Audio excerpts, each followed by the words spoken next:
seguindo o nosso baile, nós vamos conversar hoje um pouquinho sobre a história do feminismo. Para começo de conversa, vamos tentar definir do que estamos falando.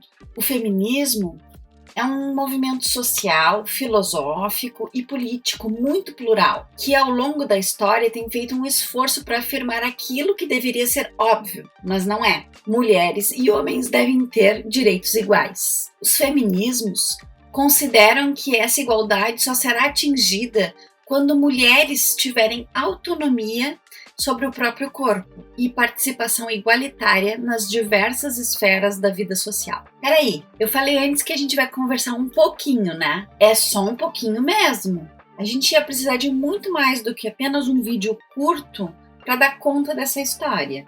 Vamos em frente e no final deixamos umas dicas de leitura para vocês tentarem aprender um pouco mais sobre o assunto.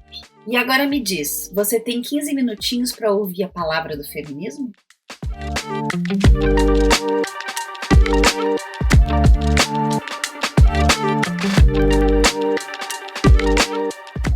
Quando começa a história do feminismo? É impossível afirmar isso com certeza, pois a gente sabe que a história que conhecemos é, em geral, contada a partir de certos pontos de vista. Por exemplo, quando eu era criança, eu estava na escola, lá no final dos anos 70, nem faz tanto tempo assim, eu aprendi sobre o descobrimento do Brasil, a partir de um ponto de vista bastante eurocêntrico. Não havia praticamente nenhuma discussão sobre como teria sido esse descobrimento, com muitas aspas, do ponto de vista das pessoas que já estavam aqui, os milhares e milhares, de pessoas que integravam os povos indígenas, que são a base dos povos originários. Enfim, quando a gente fala de história do feminismo, é muito comum partir também desse ponto de vista eurocêntrico. Será que não havia movimento de mulheres no Oriente, no continente africano, na América Latina? Será que a história do feminismo pode ser narrada somente a partir do século XVIII? Provavelmente não, mas em termos de história do feminismo, temos algumas pistas que nos guiam e sabemos que não são suficientes. Uma dessas pistas é bem conhecida por todo mundo, a divisão do feminismo em ondas. A primeira onda corresponderia ao surgimento do feminismo entre os séculos XVIII e XIX, quando a luta das mulheres dizia respeito principalmente à busca de igualdade de gênero. A segunda onda, no século XX, é marcada pelas discussões sobre quais seriam as origens da opressão contra as mulheres. A terceira onda, iniciada nos fins do século XX, é o momento que as mulheres negras e outras minorias tomam frente e afirmam que a luta não acabou. Por fim, temos a quarta onda, iniciada por volta de 2012 e marcada pelo uso da internet como plataforma para as mulheres exporem casos de violência. Essa divisão em ondas pode ser bem problemática, pois hoje em dia é de conhecimento geral que as mulheres negras não descobriram o feminismo ontem. Elas sempre estiveram presentes, mas pouco foram ouvidas. Já voltamos nisso. Enfim, quando a gente está falando da primeira onda, a gente está falando de movimentos sociais que surgiram no período das revoluções liberais e que são inspirados em ideias iluministas, tais como a Revolução Francesa e a Revolução Americana. Nesse contexto, esses movimentos sociais concentravam sua luta principalmente na busca por mais direitos políticos e sociais. Eram mulheres que lutavam pelo direito ao voto e ao trabalho remunerado, por exemplo. Entre as figuras mais importantes desse contexto, a gente pode pensar na francesa Olympe de Gouges, que escreveu a Declaração dos Direitos das Mulheres e das Cidadãs, em 1791.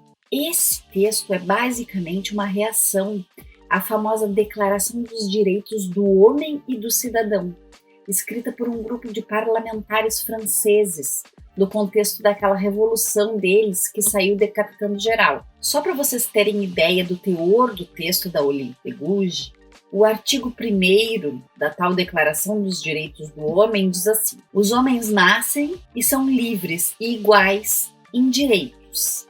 As distinções sociais só podem ser baseadas no interesse comum. O primeiro artigo da Declaração dos Direitos das Mulheres diz o seguinte: a mulher nasce livre e tem os mesmos direitos dos homens. As distinções sociais só podem ser baseadas no interesse comum. rainha debochada, né? Na mesma época, a escritora britânica Mary Wollstonecraft escreveu um texto chamado Reivindicação dos Direitos das Mulheres, em que fala sobre o direito à educação.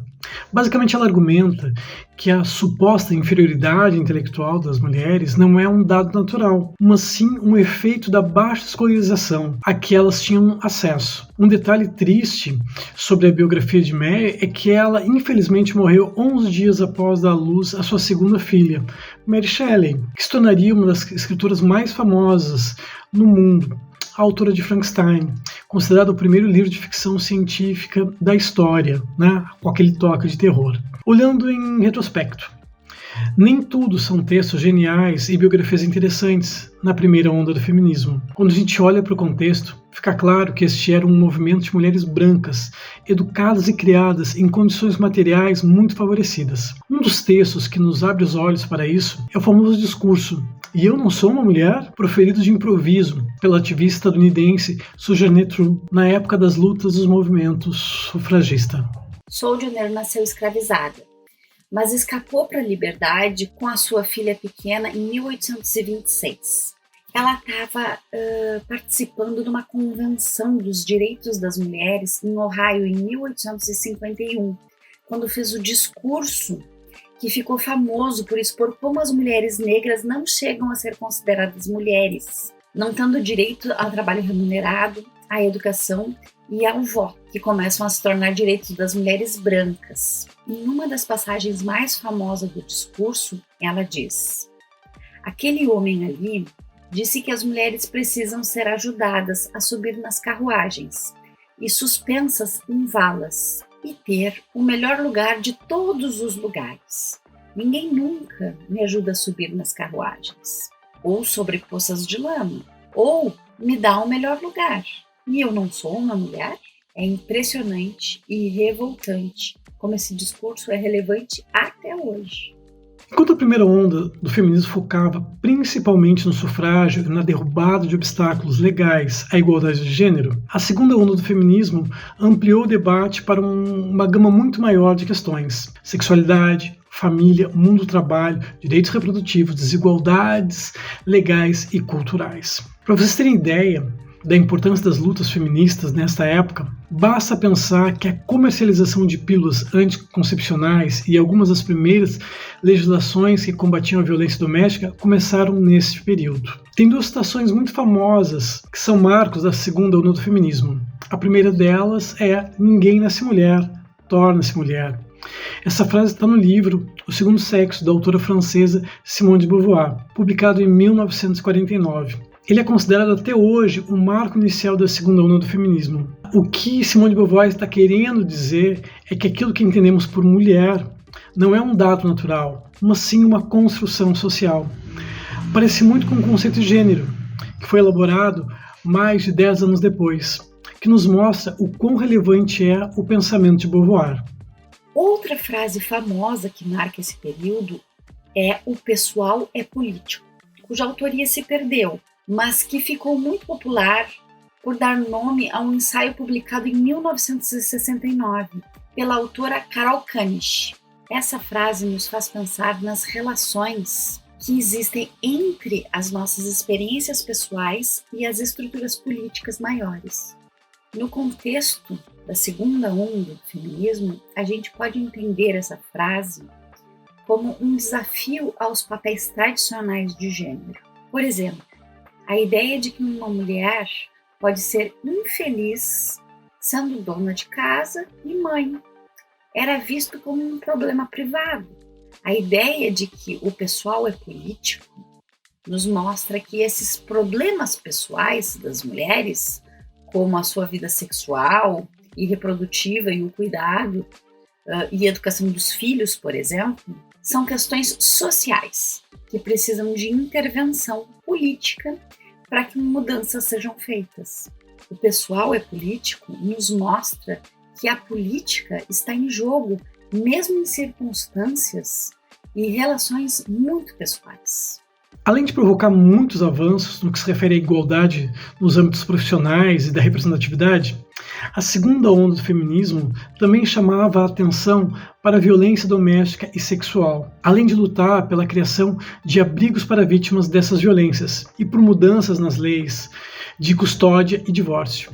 Algumas dessas mudanças demoraram muito tempo para se consolidarem, como é o caso da Maria da Penha. Vocês já devem ter ouvido falar nela, né? A Maria da Penha é uma farmacêutica brasileira que sofreu 2 tentativas de assassinato pelo seu marido, Marco Antônio Herédia Viveiros, em 1983. Na primeira, ele atirou nela simulando um assalto. Na segunda, ele tentou eletrocutá-la enquanto ela tomava banho. Por conta das agressões sofridas, Penha ficou paraplégica. 19 anos depois, em outubro de 2002, Herédia foi preso e cumpriu apenas 2 anos, 1/3 da pena a que fora condenado. Foi solto em 2004 e hoje ele vive livre. Em 2006, o governo brasileiro sancionou a Lei Maria da Penha, principal ferramenta legislativa de combate à violência doméstica e familiar contra mulheres no Brasil. Enfim, a segunda onda do feminismo expandiu muito os direitos legais e institucionais das mulheres. Só que além desses ganhos institucionais, muitas feministas acreditavam que precisavam acontecer mais mudanças. Por exemplo, nos estereótipos, na forma como as mulheres são retratadas na mídia e na linguagem, usada para definir as mulheres. Neste contexto, a partir dos anos 90 do século XX, surge a terceira onda do feminismo.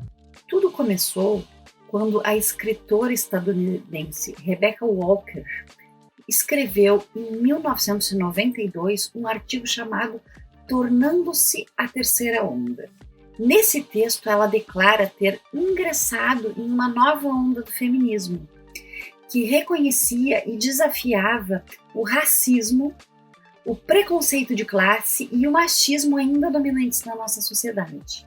O artigo destacava como era importante para as mulheres deter o assédio sexual ao seu redor e também rejeitava a ideia de que estávamos em uma era pós-feminista, de que a maioria das mulheres jovens estaria desfrutando de igualdade com os homens e que o feminismo não era mais necessário. O feminismo da terceira onda chegando para desafiar aquilo que vê como definições essencialistas de feminilidade, feitas pela segunda onda. Basicamente, as feministas da terceira onda afirmam que havia ênfase demais nas experiências das mulheres brancas, de classe média, sendo que as mulheres são de muitas cores, etnias, nacionalidades, religiões, origens culturais.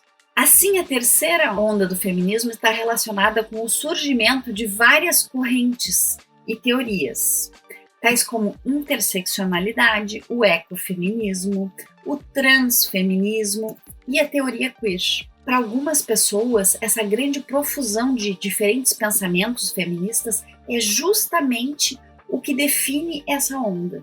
Por fim, temos a quarta onda do feminismo, que é super recente e marcada principalmente pelo uso da internet. A quarta onda se tornou um movimento em que as mulheres compartilham online suas histórias sobre violência e assédio sexuais, objetificação e assédio no ambiente de trabalho. As redes sociais criaram a possibilidade para as mulheres falarem sobre qualquer assunto da forma que elas preferem e terem suas vozes ouvidas em questão de segundos. Quando as mulheres no mundo todo começaram a contar suas histórias, foi possível ver o tamanho do problema e como ele acontece em todos os lugares. Quem não lembra do movimento #MeToo, que sacudiu a internet alguns anos atrás, com mulheres, inclusive celebridades, contando situações de assédio que enfrentaram?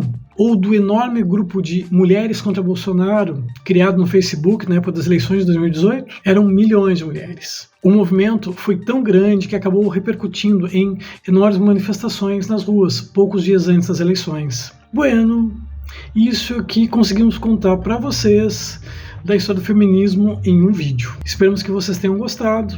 Para aprofundar os conhecimentos, te liga nas ideias de leitura a seguir. Até a próxima! Gostou do vídeo? Ficou com vontade de aprender mais? Se liga nas dicas de leitura. A primeira dica de hoje é o livro Minha História das Mulheres, de Michelle Perrault. A segunda dica é o livro O Segundo Sexo, de Simone de Beauvoir. E a nossa terceira dica de hoje é o livro Mulheres, Raça e Classe, de Angela Davis.